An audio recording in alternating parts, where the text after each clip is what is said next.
Բարև հարգելի Թեքեամշակութային միջան առցանց հաղորդումներով ելողներ. I will conduct this interview in English because I have a special guest with us, a surprising guest for all of us, from a country where we don't know much about. And the guest is a very well versed and knowledgeable person in the Caucasus geopolitics and Armenian issues. My guest is from Sri Lanka. Graduated from the University of Colombo with a master's in international relations. Have worked on a number of fields, including travel, event management, and political campaign management. Contributed to social welfare, youth upbringing, and education through his own social foundation. Was a self-made grassroots politician. Held the position of a deputy chair of a political caucus. The chair of the Graduates Association of the Sri Lanka Freedom Party in the district of Kegali. Served the people of Kegali district as a council member, passionate writer, blogger, a political analyst. Currently working as a strategist for a global digital health initiative. A father of a loving daughter, above all, a proud and a patriotic Sri Lankan. Yes, you heard it right.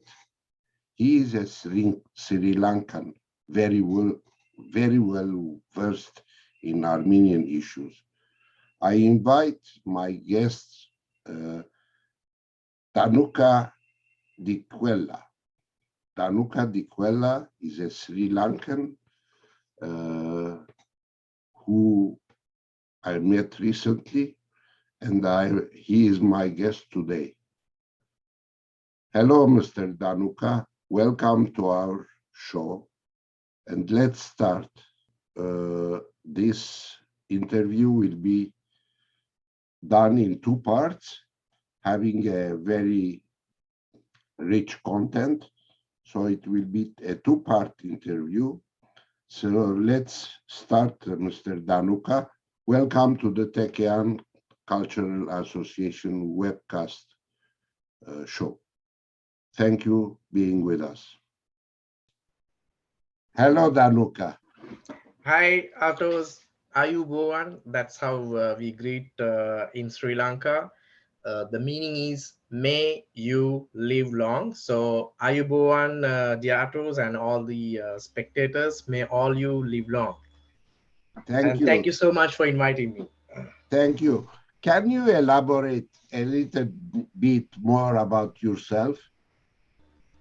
Well, you precisely read exactly who I was in a nutshell of my 4 decades of life. But the most important thing is what has happened during the last decade. So I was always very passionate about people, revolutions, and I wanted to be a politician when I was at the very young age. I didn't come from a family with a silver spoon, so I had to make my way up. So I founded my own organization, started to help people in various difficulties, and with this popularity, I managed to become a deputy of a council, and I served them. But the Asian politics is such that Machiavelli will be shocked if he lived today. It's that kind of a difficult, complex structure. So I survived for 6, 7 years and decided to do a better service by educating, by analyzing, by helping people to see different ways. So today I I work as a strategist for a digital company who are going to do a lot of changes in the health sector. But other than that, during my time, I write, I do blogging, and I analyze political and geopolitical theaters. That's a very, very passionate thing. And right now in Sri Lanka, there is a revolution happening. So I have been on the side of people as always, writing what people must know, and the way forward. So At that's how I our, would like to see myself. yeah, Danuka, at our last meeting, when I spoke with you, I was really surprised how knowledgeable and how savvy you were in the geopolitics of the Caucasus region. And I humbly say that you know much, much more than myself and most of the Armenians about the geopolitics in our region, near and in Armenia and around Armenia. I was really surprised, and this interview will lead to us to discuss certain things, how you got involved in the geopolitical picture of the area and its complexities.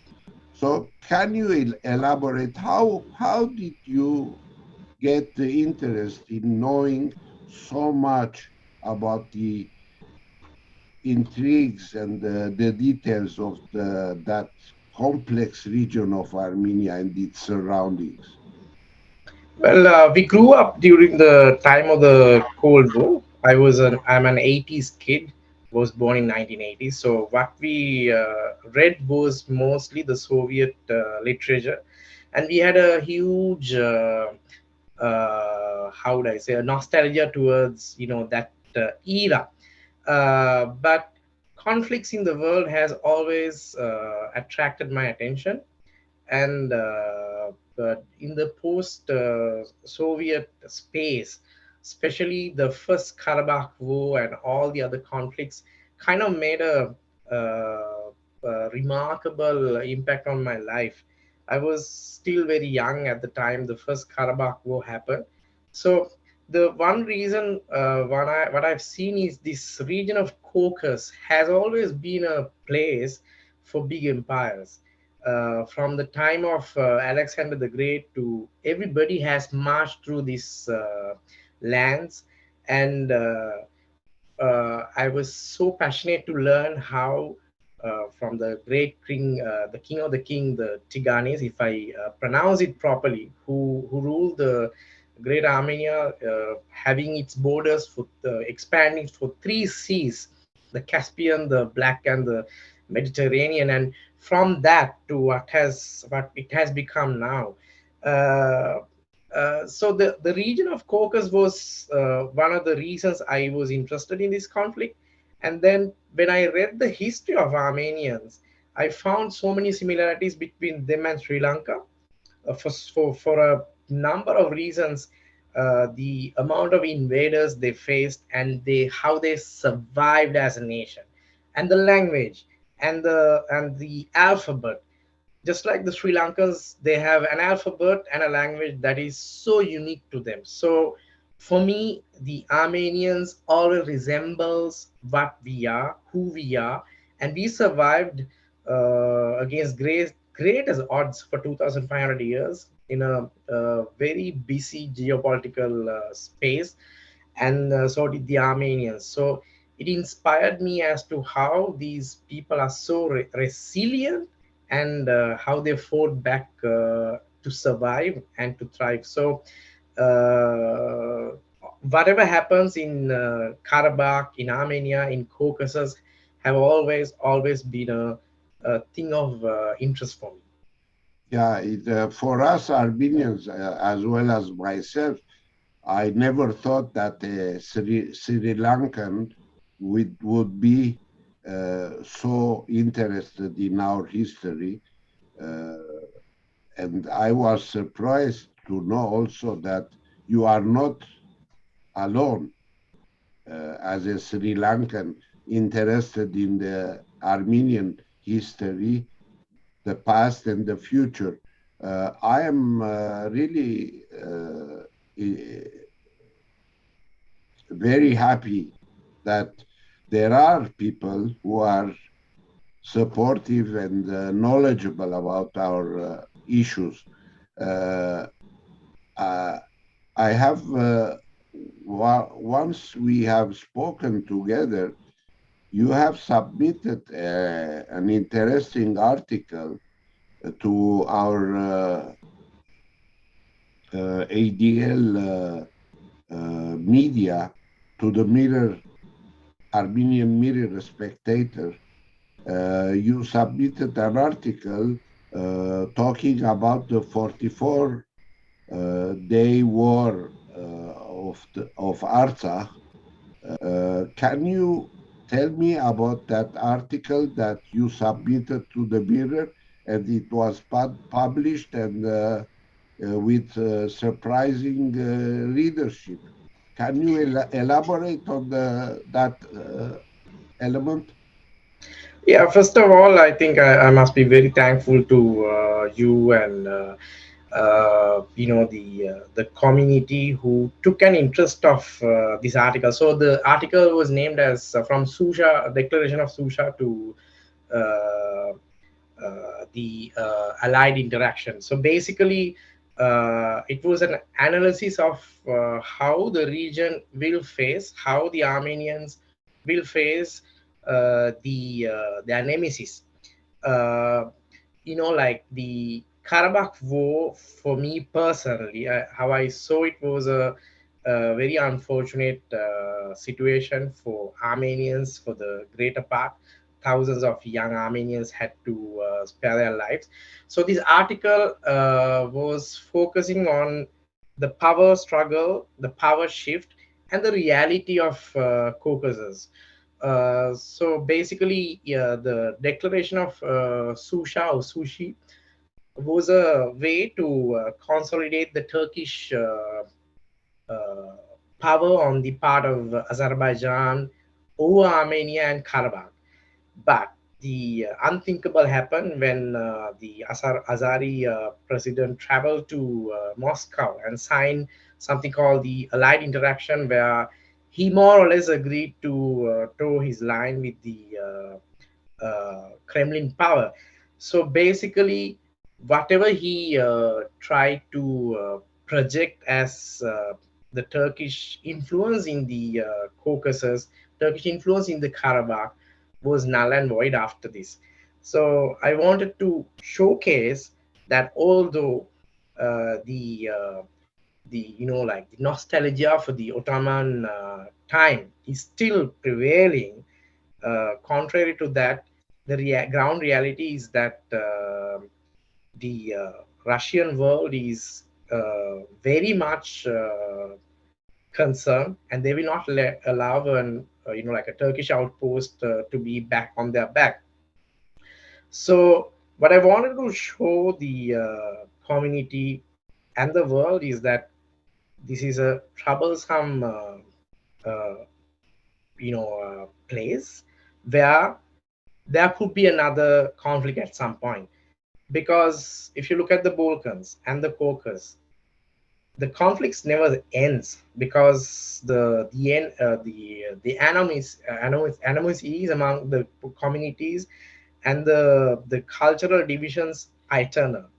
So what I see, and from the readership, surprisingly, there were so many Azaris who came and read this article from Azerbaijan itself. So to that kind of gave me a idea that the people, the community, is very interested in seeing this. So I want this news to be spreaded, and I want people to realize what's at stake and what's happening there.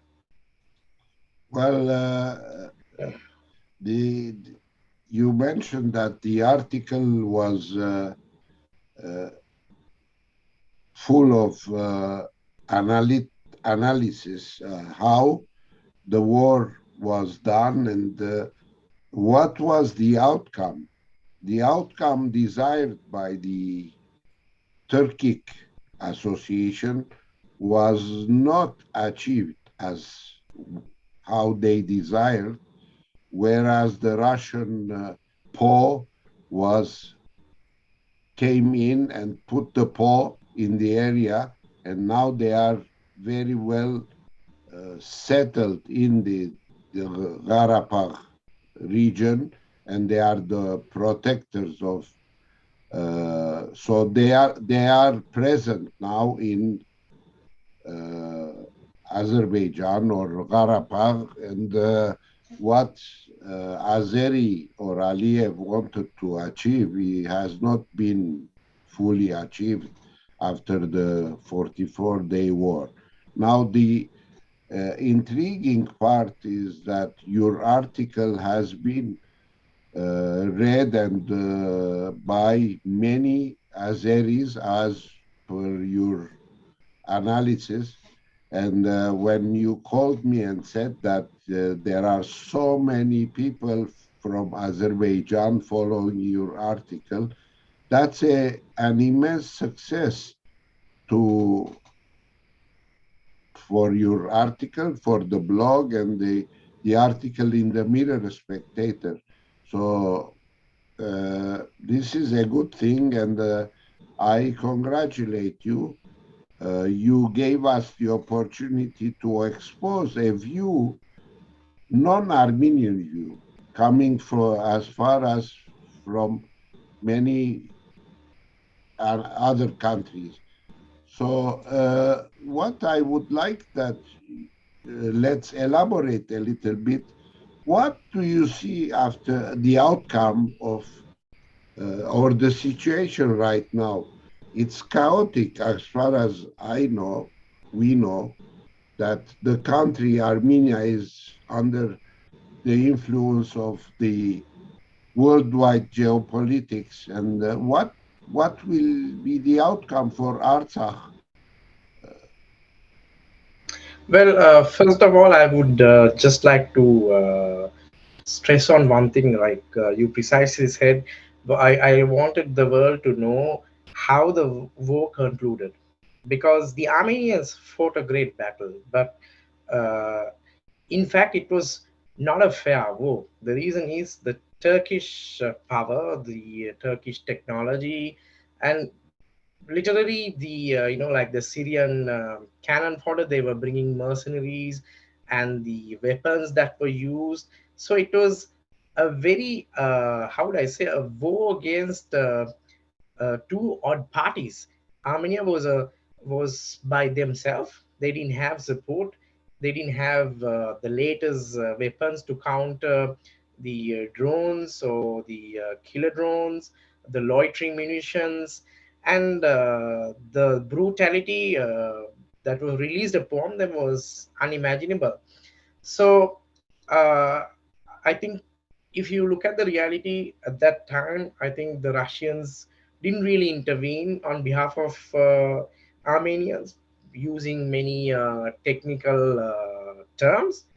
But if you look at the outcome of the war, it's a defeat for Azaris for one reason. They never wanted armed Russians at their border, and now they have it.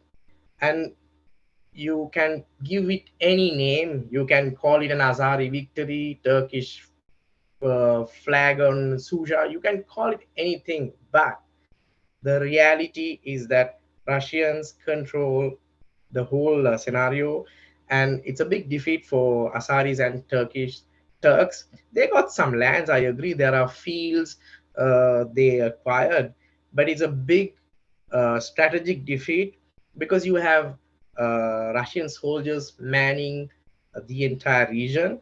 They never wanted that, and now in Azari proper, you have the Russian power. So it's also kind of a warning. And I would tell you, if this conflict is not over, it's very unfortunate that we hear the destruction of churches, and there are so many discriminative things happening against the Asari, so against the Armenian community. And this is nothing new. We know from the time of the genocide, the Armenian genocide, which has been denied by many. The things that happen in the Anatolia, in the eastern Anatolia, where the Western Armenians were, completely left for dead. It happens in Karabakh in different ways. The cultural war, I mean, if you look at the Sri Lankan community, they are well aware of it, especially the Catholic community. There's a sizable Catholic community in Sri Lanka, and they are appalled by the news of the churches getting ruined and destroyed. And I must say that there should be more awareness against this cultural attack. It's not a justifiable thing to ruin these ancient churches.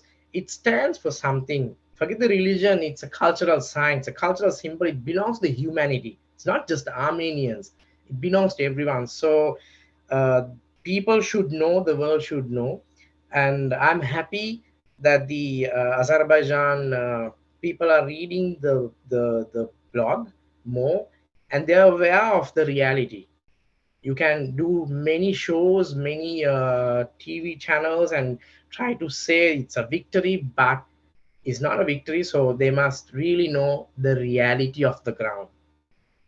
This is So uh, eventually, the big winner was probably Russia with his presence at the cost of Armenian lives. And Russia was a military ally to Armenia, which he didn't really give us help in making ourselves more uh, defendable, more armed, and they didn't even intervene. So it was a tap on our fingers that I dictate the region, and that's how it is.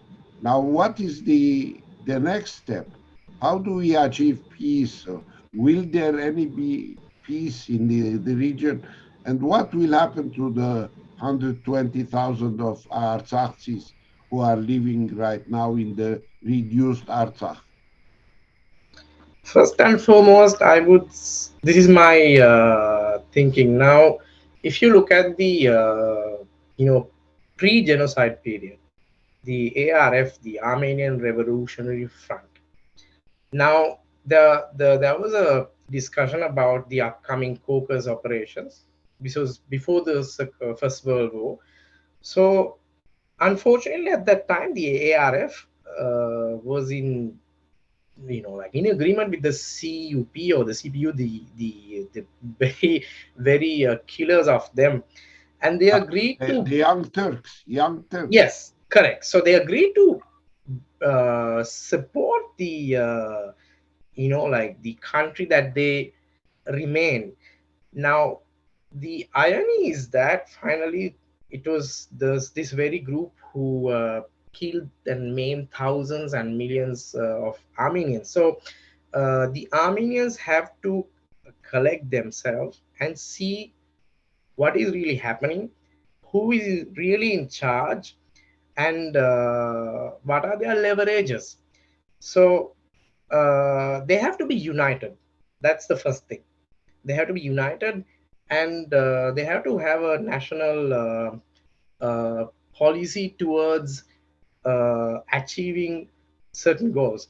In my opinion, I'm against war, but these lands belong to they for thousands of years. These are Armenian lands. So uh, the Russians made a big victory here, and the to answer your question, why they didn't intervene, because if you look at the CSTO charter, unless a land that is like a proper, I mean, Armenia proper was never attacked. So technically, Russians cannot intervene in a land which is not been recognized officially by by state. So on that context, although they could have easily intervened, they refused to do it because I'm sure they wanted to punish the young Armenian government for their view they held.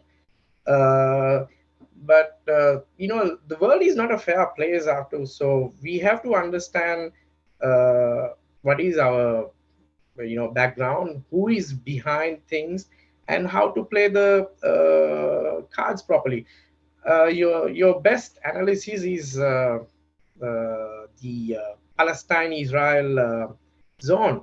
I mean, Israel was just a single country who had to face six invading armies, but they never changed their loyalty towards their patron, and they were always protected by the same power. So choosing who you ally will be very, very important for Armenia's future. And uh, God forbid, but this conflict is not over. Uh, it could erupt because the 100, I mean, right now we are just coming out of a storm. It's not over. So, what happens in the future will depend on a lot of things. Now, if you look at why Armenia lost, it was not because Armenians could not fight. The Turks and the Azaris fought this war at the most opportune time. The time is the key, not the weapons, not the Syrian mercenaries. The opportune time when Armenia thought of being, having their own say, and with regards to international politics, when Armenians changed their hearts towards their protector state. So basically, what we have to understand is that uh, the if you look at the conclusion of the war, the Second Karabakh War, it was not the Turkish drones, it was not the bravado of the Azari forces or the Syrian mercenaries that really mattered. The most important thing was the timing. The more the Turks, the Asaris started the war at the most opportune time. Time was the key. Why? Because the young Armenian government changed their hearts towards their protector state, and they decided to let them be there at their own fate. So that's the key reason why Armenia lost its war. I mean, you can write novels, make films about Azaris marching their tanks to the border of Artakash, but it was not the reason. If they didn't fight at that time, it would have never happened. The reason is that the Turks and the Russians were in good terms. It has a very complicated relationship. If you look at Libya and Syria, they had agreed to disagree on certain things, so they were in a good, I would say, inner strategic relationship. So the Russians didn't want to bulldoze the Turks. At the same The time, S-400 purchase, yes, S400 the was, yes. nuclear power The installation. So there was so much of money that was going around between Ankara and Moscow. So the relationship was in a good state. And the other thing is the only mistake, as far as I can say from an outsider's point of view, the one and only reason that this attack was launched at the time where Armenians took off their protector status, and that's the very reason they lost the war. Imagine from 90s until 2000s, this I mean, Turkey existed, it was a big power, it was in NATO, and Russia was not at its best military power, and Azaris had oil money. So but they didn't fight the war at that time. Why? Because they knew that Russians would always intervene, because they had that protector status. So, I mean, this is my point of view. The reason for this loss of these ancient lands was nothing but the opportune time of choosing the conflict by the Azaris and the Turks. So it was a fait accompli. I mean, you had nothing to really do. It was very unfortunately see it happening. Thousands of Armenians had to die. I mean, like people from both sides, whether they are, it doesn't really matter. It's human life. So it was an unfortunate war. But if you look at it in a strategic point of view, it was not the bravado of the Asaris that made the war for their victory, although it is not a real victory. It was the timing.